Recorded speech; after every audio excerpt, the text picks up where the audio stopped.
How's it going, y'all? Titan Smash MTG. Today we're here with the first look at Kaldheim and the 5 things I want to see from Kaldheim coming up here. Before we begin, I just want to say thank you to you all. It's the year in review here. This is just, the New Year's Eve.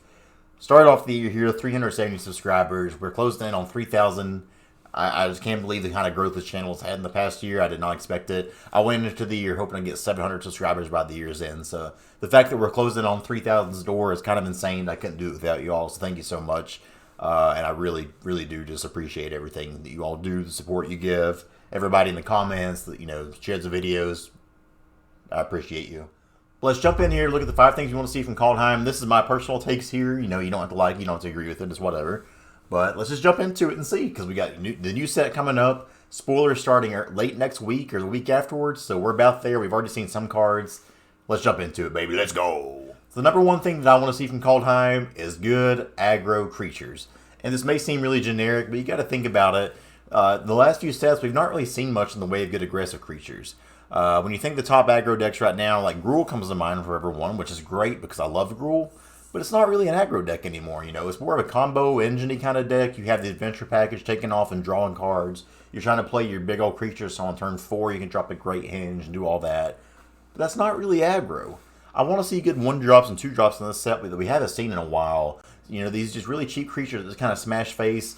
Like when you think about all the aggressive decks right now, none of them, they don't really exist. It's all kind of turned to this mid-range sort of strategy. And I love a good mid-range deck, don't get me wrong. But it's turned to more like aggressive mid-range. And I want to just get back to the just 1-drop, 2-drop aggro that can just smash face. So even when you think of Gruul, for instance, like I said, we don't really have Gruul that isn't Gruul Adventures anymore. That's because it's just strictly worse to do so.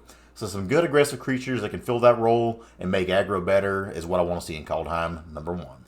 So the number 2 thing I want to see is the snow mechanic to be balanced. And I mean this in a way both that is playable and good, but also just not too strong. Now we've seen snow before, and it is confirmed to be in this set.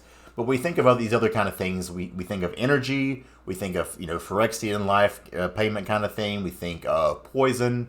Any of these little things where you have these alternative means of resources, a lot of times they can be broken. Even the latest one, we think of going back to energy. Energy was all that was played in standard, and it took over, and it's really hard to balance that kind of thing, and it just was too strong.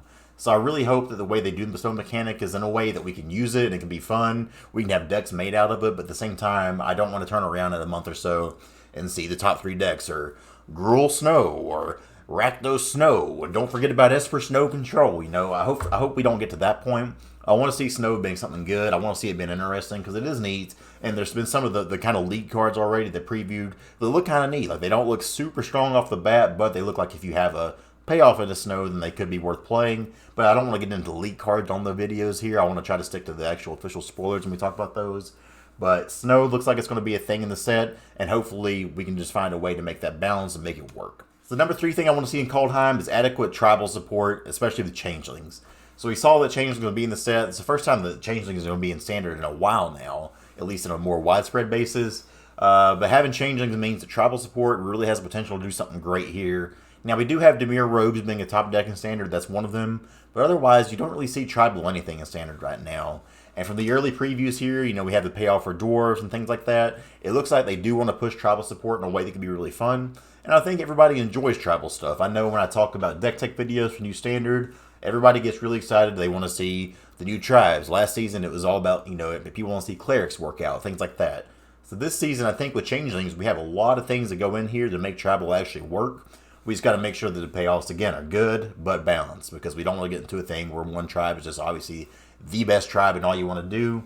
Hopefully we have a different few tribes, different kind of gameplay and styles to suit those tribes. I think Dimir Rogues has done really well. I know a lot of people hate Dimir Rogues, hate playing against him.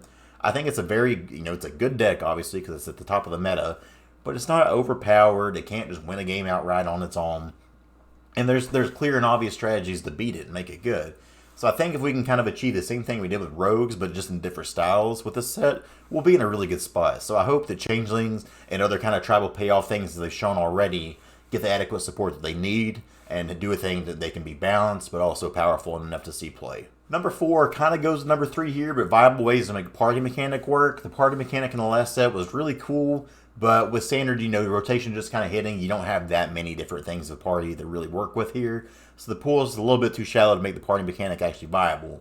But with every set that comes to the new standard, you're going to get more clerics, you're going to get more rogues, you're going to get more wizards, you're going to get more warriors. So I think with this set, obviously, like, this is a Viking set, we'll have warriors. I think the party may get a little bit of a boost here. And it's going to be exciting every set that comes out to see just how much better the party mechanic gets. And that's the one that I don't think you want to take your eyes off, because even though it hasn't done much yet, I could see party being a thing that shows up in the future and does well.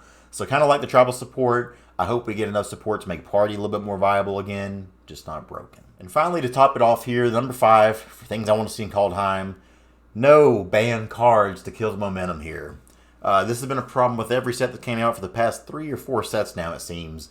The set comes out, the momentum's obviously at an all-time high for it, and then we have a ban. This last set, Omnoth, just super powerful, annoying card that deserved it. And don't get me wrong, a lot of these cards deserve the bans they get, but it's just unfortunate this has to happen so soon, because for a lot of people, this kills momentum. Even with Paper Magic not really getting to go on like it usually would right now because of COVID, you still, it hurts into consumer confidence and things like that when you want to buy into a set, whether it be on paper or an arena, and then a month into it, the cards that you bought to support this one deck get banned, or this whole deck gets banned in general. It makes it really hard for everybody to want to kind of invest in here, because even on Arena, even though you get the wild cards back that you purchase for your cards in Arena, a lot of times, like, you're going to be spending wild cards on these other cards just to fit this one certain deck. And if they ban one card from it, then that whole deck's kind of just dead, and you've wasted your other wild cards. So I really hope this way they can get a set that where, we have some good, fun cards, but nothing just right out banned right off the bat. If we have to have bans later down the road and something's too powerful, I understand. And that's just an unfortunate side of a game like this, but a necessary evil. But it seems like the past few sets, as soon as it comes out, there's just a clear card that's just too strong and needs banned in Euro.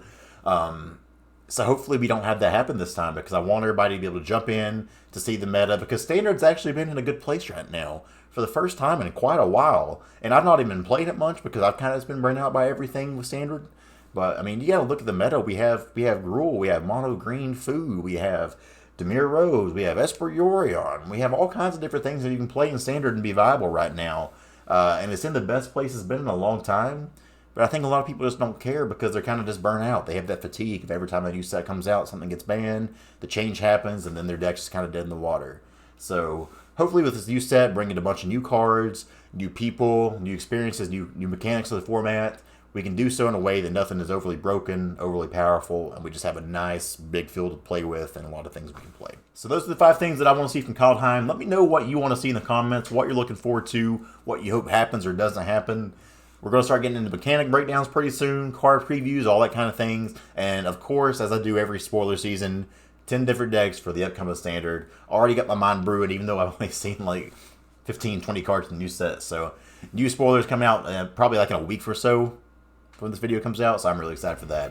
Thank y'all for watching. Thank you so much for the support this year. It means a lot. I love y'all. Let's go!